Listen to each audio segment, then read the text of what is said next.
Kemudian ada dua isu terkait dengan melihat dan mendengar. Yang pertama, yang Allah melihat itu ya, kapan? Apakah bila? Apakah ketika yang dilihat sudah ada atau sebelum yang dilihat ada? Okay. Kalau dia bilang melihatnya itu qadim, sudah semenjak dahulu. Ustaz kena terjemah sikit qadim tu, orang awam yang dengar ni tak faham. Qadim itu eternal. Sedia ada. Sebelum tak ada kaitan sebelum dengan, yang lain-lain. So, tak ada kaitan dengan masa, dengan tempat, dengan apa. Kalau ditetapkan Allah melihat secara azali atau secara qadim, artinya Allah sudah melihat Datuk sebelum Datuk ni ada. Itu tak masuk akal. Bagaimana bisa dilihat dia tak ada? Itu bukan melihat. Itu mengetahui bahwa dia nanti ada. Ya. Kalau melihat itu harus yang dilihat memang sudah ada. Nah. Karena dia nak mengelakkan Allah termasuk di dalam sistem masa itu ya. Ya. Terikat dengan masa. Kalau diharuskan atau dimestikan melihat itu yang dilihat ada, maka berarti sebelum adanya objek itu Allah belum melihat. Setelah adanya objek Allah melihat. Jadi kalau objeknya hilang, Allah tidak lagi melihat dia. Kalau sebelumnya tidak melihat, kemudian melihat, lalu tidak lagi melihat, berarti ada yang baru bagi Allah. Ada yang baru bagi Allah. Ini yang berusaha dihindari. Ini Pak Nidol lagi, ya terusan dari video kemarin. Ini videonya kan ada sekitar 10 menit tuh. Fantastic Four ya. 4 orang ngegibahin Asy'ariyah. Jadi begini, kalau kamu itu menggibahi satu golongan, itu kamu itu menggibah semua afrodnya, ya, menggibah semua afrodnya itu. Kalau kita ngobrolin polisi nih, nah itu kita itu sebetulnya sedang ngobrolin semua polisi. Jadi menggibah satu kelompok itu kalau dianggap salah dan berdosa begitu ya, itu lebih parah daripada menggibah satu orang. Karena menggibah satu orang itu hanya menggibah satu afrod. Nah makanya saya itu nggak terlalu suka membahas satu kelompok secara luas begitu ya. Saya mau ngomongin satu orang aja. Dan kenapa mereka itu berani ngomongin Asy'ariyah tanpa menghadirkan Asy'ariyah di situ? Ya karena mereka itu punya sangkaan bahwa itu adalah kebaikan, yaitu untuk mencerdaskan umat. Nah, pengecut kamu itu ya. Sebut nama aja. Ya. Dol. Nah, ini karena namanya Nidol ya. Saya panggil Lola aja ya. Begini Lol. Kamu itu ngomong, ya, katanya ada 2 isu terkait melihat dan mendengar. Yang pertama, Allah melihat itu kapan? Apakah saat yang dilihat itu ada atau sebelum yang dilihat ada? Jika melihatnya itu qadim, maka yang tidak ada bisa dilihat. Apabila tidak, maka ada yang baru bagi Allah Subhanahu wa taala. Nah, jadi Nidol ini sepertinya waktu kuliah kebanyakan tidur. Kalau dia paham umurul ammah, itu nggak bakalan ngomong kayak gini ya. Ini pemahaman setengah-setengah kok mau mengkritik. Pahami dulu dengan betul. Setelah paham dengan betul, kalau ada cacat, ada salah, baru silahkan kritik. Jadi sebetulnya permasalahannya di sini yang coba diangkat sama Nidol itu. Allah kan punya sifat sama dan basor. Nah, kita Asy'ariyah nih bilang, betul. Allah itu memiliki sifat sama dan basor. Nah, apakah semua perkara itu dilihat oleh Allah Subhanahu wa taala? Nah, itu pertanyaannya. Kita jawab, yang kamu maksud perkara itu apa? Apabila yang kamu maksud perkara itu adalah makna, maka tidak semua makna dibasor dan disama oleh Allah Subhanahu wa taala. Karena makna itu harus mawujud fil kharij, baru dia menjadi muta'allaqnya sama dan basor. Nah, itu jawaban kita. Nah, untuk orang yang tidak terlalu paham mengenai ilmu kalam, saya kasih mukadimah dulu seperti ini. Allah itu Subhanahu wa taala, karena yang dibahas di sini adalah sama dan basor, maka kita bahas ya. Allah itu memiliki sifat sama dan basor yang apabila diterjemahkan, sama dan basor itu adalah mendengar dan melihat. Nah, nanti sifat-sifat Allah Subhanahu wa taala itu ada sifat yang mu'athirah, ada yang munkasyifah. Sifat yang mu'athirah itu dia memiliki efek kepada kenyataan, kepada realita. Nanti diantaranya itu ada yang mengatakan kudroh dan irodah begitu. Irodah di dalam taksisnya, kudroh di dalam ijadnya. karena bukan itu yang dibahas, kita bahas dulu objek. Nah, objek ini ya, kalau kita bahasa ilmu kalam itu disebutnya muta'alaq. Jadi kudroh ada muta'alaqnya, irodah ada muta'alaqnya, ilmu ada muta'alaqnya. Demikian pula sama dan basor. Yang tidak memiliki muta'alaq itu sifatul hayat. Sifatul hayat itu tidak ada muta'alaq karena ini bimanzilati syarti meskipun dia mawujud. Nah, nidol ini tidak paham bahwa yang namanya sifat sama dan basor itu sedari awal takrifnya sudah berbeda dengan mendengar dan melihat makhluk. Sudah berbeda. Saya sering mengatakan bahwa kalau kita mau mentanzih kepada Allah Subhanahu wa taala, maka kita idrok hakikat makna tersebut. Misalkan mendengar nih, mendengar itu kan untuk kita manusia hakikatnya apa? Hakikatnya itu mendengar adalah mengakses kepada geraknya gendang telinga yang diakibatkan karena bergeraknya udara. Nah, itu adalah mendengar, yang mana bergeraknya udara itu adalah kata yang dinamai dengan suara, ya, bergeraknya udara. Nah, itu namanya suara. Apabila gendang telinga bergetar karena bergeraknya udara itu, dan kita ini cukup sehat dan sedang dalam keadaan sadar untuk menyadari gerakan gendang telinga itu, maka kita sebut itu mendengar yang diakibatkan oleh bergeraknya udara. Kalau kita sedang tidur, meskipun gendang telinga kita ini bergerak karena dia sensitif, kita tidak mendengar. Kenapa? Karena kita tidak syuur, kita tidak sadar. Nah, itu mendengar pada makhluk. Allah mendengar, iya, tapi tidak begitu, ya. Bukan mendengar yang itu. Mendengar yang mana? Ya tidak tahu. Yang jelas hasilah perkara bagi Allah Subhanahu wa taala ketidaksamaran dari objek yang didengar oleh Allah Subhanahu wa taala tanpa proses yang dialami oleh kita sebagai manusia.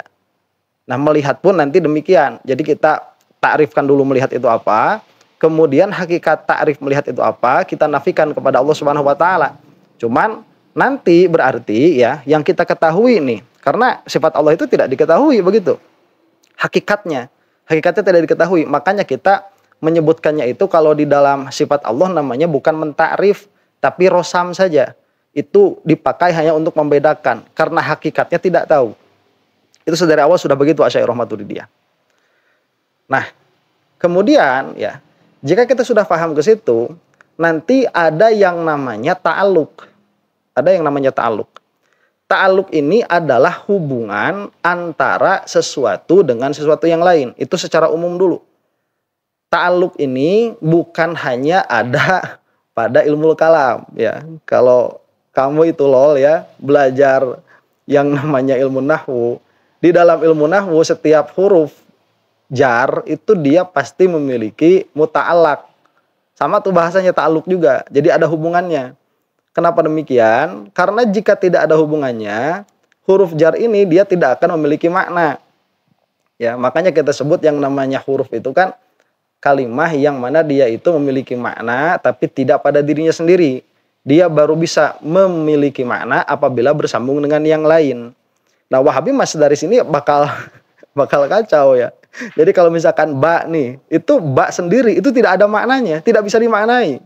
Cuman ada kemungkinan beberapa makna. Jika sudah bersambung dengan yang lain baru dia memiliki makna.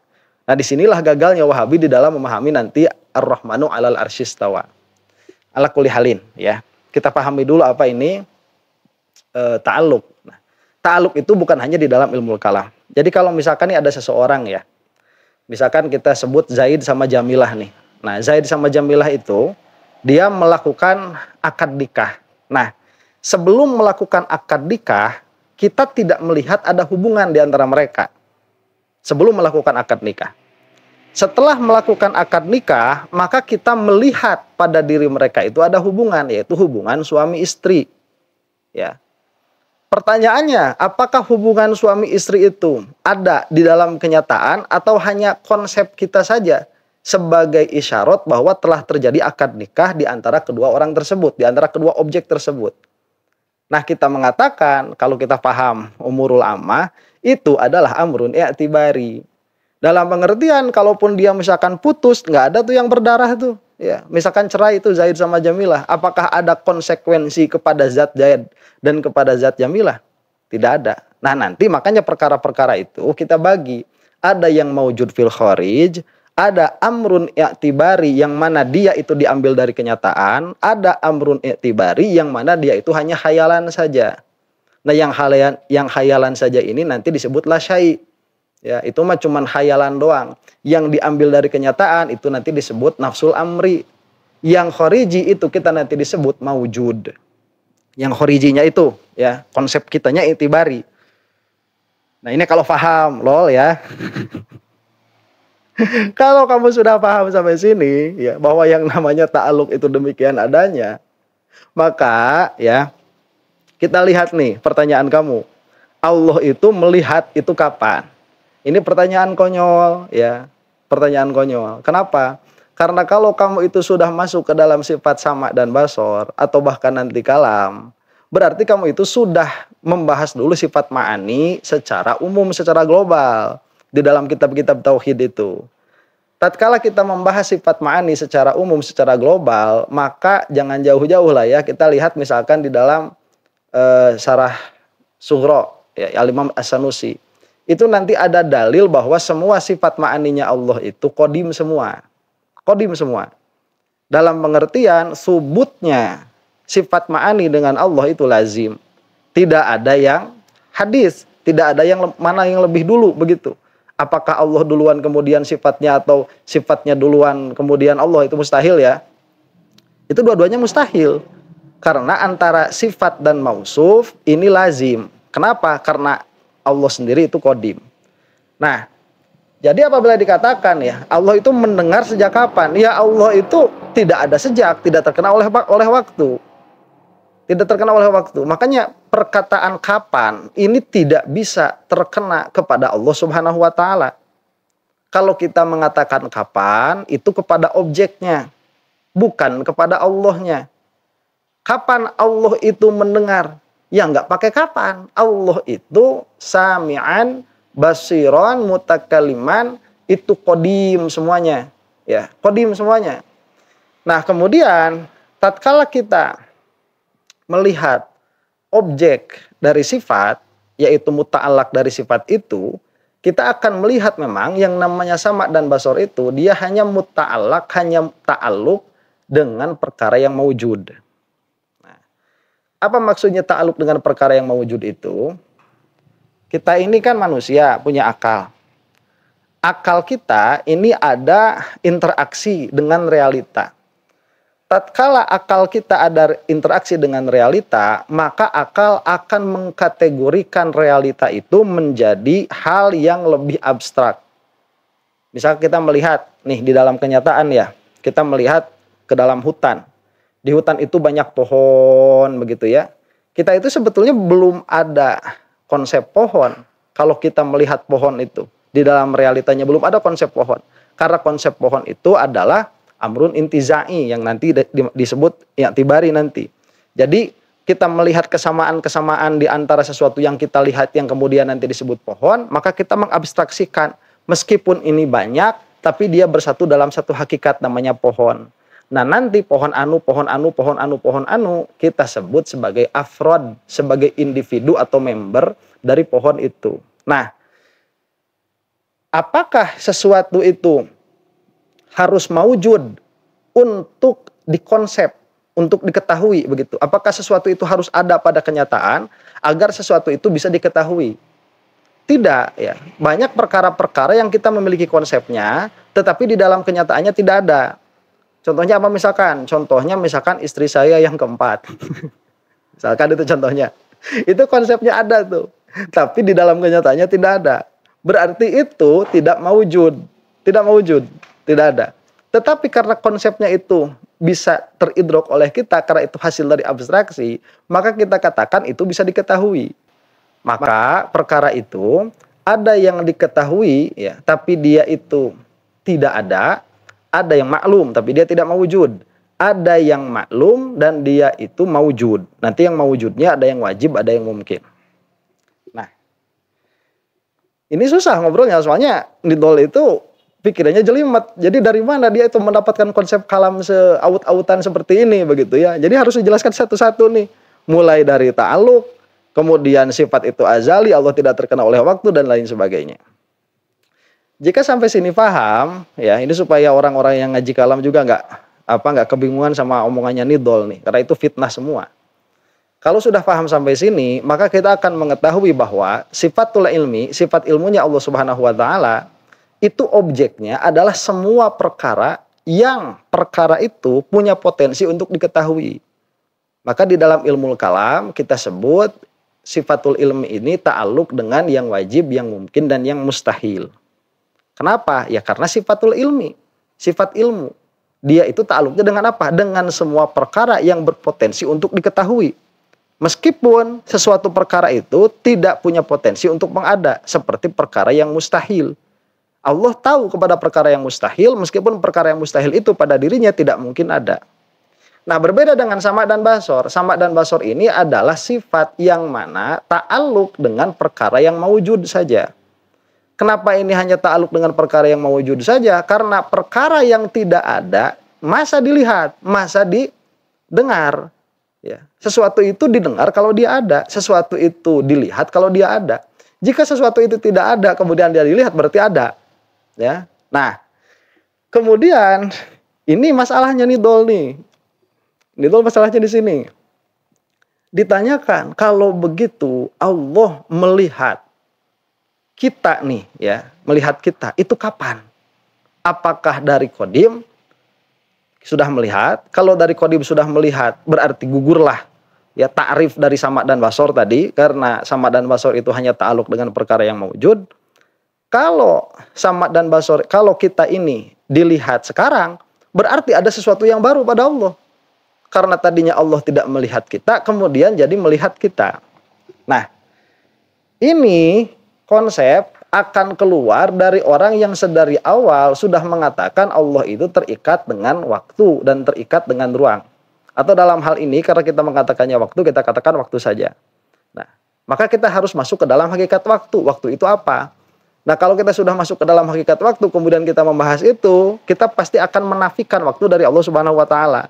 Nah, ini biar nidol cari sendiri lah ya, atau yang mendengarkan itu bisa nanti lihat apa hakikat waktu itu menurut mutakalimin, menurut falasifah dan lain sebagainya. Cuman ala kulli halin, waktu itu amrun itibari lagi.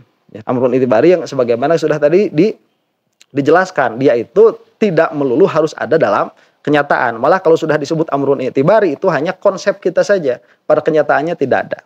Nah, kalau kita sudah paham ke situ, maka pertanyaan kapan itu bukan kenanya kepada Allah, tapi kenanya itu kepada muta'alaknya, kepada objeknya. Nih misalkan, kapan saya ini dilihat oleh Allah berbicara? Ya tatkala saya berbicara. Bukan Allahnya, bukan Allah melihat, tapi kapan saya dilihat, karena Allahnya itu tidak terkena oleh waktu. Yang terkena oleh waktunya itu saya, yang mana waktu itu amrun i'tibari. Ya. Kapan anak saya mabsur dilihat oleh Allah Subhanahu wa taala? Anak saya dilihat tatkala ada. Ya. Kemudian kapan kitab ini dilihat oleh Allah Subhanahu wa taala? Kapan ketaatan dilihat dan didengar oleh Allah? Kapan kemaksiatan itu dilihat dan didengar oleh Allah?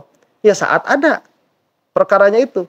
Karena jika tidak ada, dia masih perkara yang i'tibar, dia belum ada. Nah, ala kulli halin ya, apakah nanti pertanyaan kapan itu bisa kena kepada Allah? Karena yang namanya waktu itu amrun i'tibari, maka tidak kena. Kalaupun dikira-kira kena atas musalamah kita dengan perkataan nidol tadi yang tidak paham konsep waktu. Kalaupun dikira-kira kena, tidak ada yang baru pada diri Allah Subhanahu wa taala, pada zat Allah, pada nafs Allah itu tidak ada yang baru. Ya. Kenapa demikian? Ini kita lihat yang namanya ta'alluq. Zaid itu kan punya istri tadi Jamilah. Jamilahnya hamil kemudian melahirkan. Nah, yang ada pada kenyataan itu 3 perkara saja. Zaid, Jamilah, dan anak itu. Itu yang ada pada kenyataan.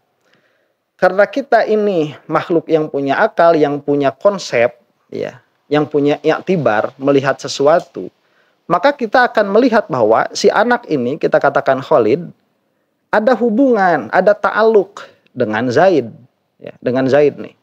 Nah, tatkala kapan Zaid ini jadi bapak tatkala anaknya ada. Kalau anaknya tidak ada, ya Zaid nggak sah disebut bapak. Dan ta'aluk yang iktibari itu tidak ada juga. Ya, tidak subut fi nafsil amri. Bukan tidak mawujud. Karena pada hakikatnya ta'aluk itu tidak akan mawujud. Jadi Zaid nih, ada anak. Anaknya Khalid. Ada istri, istrinya Jamilah. Kita lihat antara Zaid dan Jamilah ada ta'aluk, ada hubungan. Yang mana itu adalah suami dan istri. Kemudian di antara Zaid dan anaknya ini pun ada ta'aluk, ada hubungan. Yang mana Zaid menjadi sah disebut bapak, si anak jadi sah disebut anaknya Zaid. Tatkala Zaid ini punya anak, apa sesuatu yang bertambah pada diri Zaid itu? Apa Zaid itu jadi tambah ganteng dari sifat ma'ani? Sifat ma'ani itu melihat, mendengar, ya. Kemudian ganteng lah bisa kita sebut sifat ma'ani. Kemudian dermawan lah kita sebut demikian, ya, itu adalah sifatul ma'ani kalau kita musalamah dulu begitu. Nah, ini tidak ada sesuatu yang baru pada diri Zaid itu. Apa sesuatu yang barunya? Tidak ada, karena itu hanya ta'aluk saja. Makanya Zaid ini tidak berubah pada dirinya dan tidak bertambah sifat ma'aninya meskipun ada anaknya atau tidak ada anaknya. Nanti anaknya mati, apa yang berubah pada diri Zaid? Tidak ada. Kemudian cerai dengan istrinya karena anaknya mati gitu, ya, nggak dikasih jajan. Apa yang hilang dari Zaid? Nggak ada. Tidak ada sesuatu yang baru. Itu ta'aluk. Ya. Jadi kalau misalkan kita paham seperti itu, dan ini adalah Asy'ariyah, ya. Kalau kamu paham dulu seperti itu, kemudian mau dikritik, silahkan. Ini Asy'ariyah nih. Allah Subhanahu Wa Taala itu punya sifat sama dan basor, yang mana sifat sama dan basornya ini adalah qadim. Ya, sifat sama dan basornya qadim. Jika sifat sama dan basornya qadim, tidak bisa dikatakan kapan Allah melihat. Ya qadim. Tatkala Allah ada, bukan tatkala Allah ada, ya Allah sudah sama dan basor, sudah sami'an basiron. Kemudian sama basor ini ta'aluknya dengan apa? Dengan sesuatu yang mawujud. Maka kita lihat yang mawujudnya ini. Kapan Zaid itu dilihat oleh Allah? Zaid dilihat, mabsur. Kapan dilihatnya Zaid? Tatkala Zaid ada. Kalau Zaid tidak ada, ya tidak mabsur bagi Allah Subhanahu Wa Taala. Bukan mabsurnya Allah ini, bukan muta'alaknya, bukan objek sama dan basornya Allah Subhanahu Wa Taala. Lah tatkala Zaid ini ada, yang tadinya tidak ada, apakah ada sesuatu yang baru pada zat Allah Subhanahu Wa Taala dari sifatul ma'ani? Tidak ada sesuatu yang baru. Karena itu ta'aluk. Begitu. Nah, itu lol ya. Lol. Jadi akan melazimkan sesuatu yang baru? Enggak, ya, tidak seperti itu. Kamu itu sudah salah paham. Nah, kalau kamu mau ngasih subhat, ya, saya kasih subhatnya. Jangan yang itu, ya, itu mah enggak. Itu mah bukan subhat, itu mah kamu salah paham. Kalau kamu mau mengkritik Asy'ariyah, kamu kritik di sebelah sini nih. Kalau misalkan, ya, Allah itu melihat kepada perkara yang mawujud, apa hina wujudih, tatkala adanya, maka Allah Subhanahu Wa Taala itu inkisyaf. Jadi dari ilmu sama dan basor itu nanti taksir kepada zat di dalam ta'akulnya kita itu ada apa? Ada inkisyaf. Makanya kita katakan ilmu itu inkisyafnya beda dengan sama, ilmu itu inkisyafnya sama dengan basor, beda dengan basor. Apa konsekuensi apabila Allah Subhanahu Wa Taala itu subhanallah tidak memiliki ilmu? Konsekuensinya itu maka inkisyaf Allah zatnya itu tidak akan mengidrok perkara karena tidak ada sifatul ilmi. Apa konsekuensinya apabila Allah itu tidak ada sama dan basor? Maka inkisyafnya hanya dengan ilmu saja. Nah, kalau kamu mengasih subhat begini, tatkala Zaid ini menjadi objek bagi sama dan basornya Allah Subhanahu Wa Taala, maka ada inkisyaf yang baru pada Allah Subhanahu Wa Taala. Begitu kalau mau, ya, itu subhatnya tuh saya kasih tahu. Itu subhatnya. Berarti ada inkisyaf yang baru pada Allah, bukan sifat yang baru. Nggak ada sifat yang baru karena sama dan basor itu sudah qadim dari awal. Berarti ada inkisyaf baru. Kepada Zaid ini tidak ada inkisyaf nih sebelum Zaid ada. Setelah Zaid ada, di Allah ada inkisyaf. Ya, sebagai hasil dari apa? Dari ta'aluknya sama dan basor kepada wujud Zaid ini. Nah, kemudian basornya Allah melihat, berarti ada inkisyaf zaidah alal ilmi. Berarti pada Allah ini ada inkisyaf yang baru. Kalau ada inkishaf yang baru, sedangkan Asy'ariyah mengatakan setiap ada perkara yang baru pada suatu zat, maka zat itu baru, maka Allah baru, dan itu mustahil. Maka perkataanmu, hai Asy'ariyah, yang mengatakan bahwa ini hanya inkishaf kepada perkara yang maujud, itu batil. Gitu kalau mau ngasih subhat, ya. Aduh, lol. Kamu mah. Nah, begini nanti saya jawab subhatnya itu ya. Apa jangan? Biar katanya mau debat sama saya Said. Padahal coba tanyain itu ya. Begini nanti. Min haitsul inkishaf ya. Kita lihat min haitsul inkishaf. Min haitsul inkishaf, inkishafnya Allah kepada Zaid hina wujudihi wa qabla wujudih. Tatkala adanya Zaid dan sebelum adanya Zaid, ini tidak berbeda bagi Allah Subhanahu wa taala. Kenapa? Litahaqquqihi, karena tahakkuknya di sisi Allah Subhanahu wa taala akan adanya Zaid ini. Begitu. Jadi inkishafnya pun tidak bertambah bagi Allah Subhanahu wa taala, inkishafnya lain. Inkishafnya lain iya, sebagaimana sifatnya lain-lain itu, sifat kudrah bukan ilmu, sifat ilmu bukan iradah dan lain sebagainya.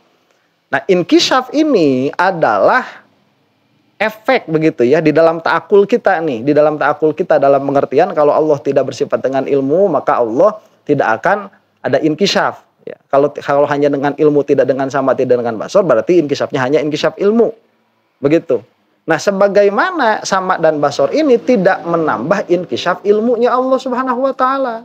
Maka wujuduhu wa adamuhu, adanya dan tidak adanya Zaid tidak menambah inkishaf kepada Allah Subhanahu wa taala litahaqquqihi indallah, karena adanya Zaid kalau memang dia itu akan ada, itu tahakkuk di sisi Allah Subhanahu wa taala.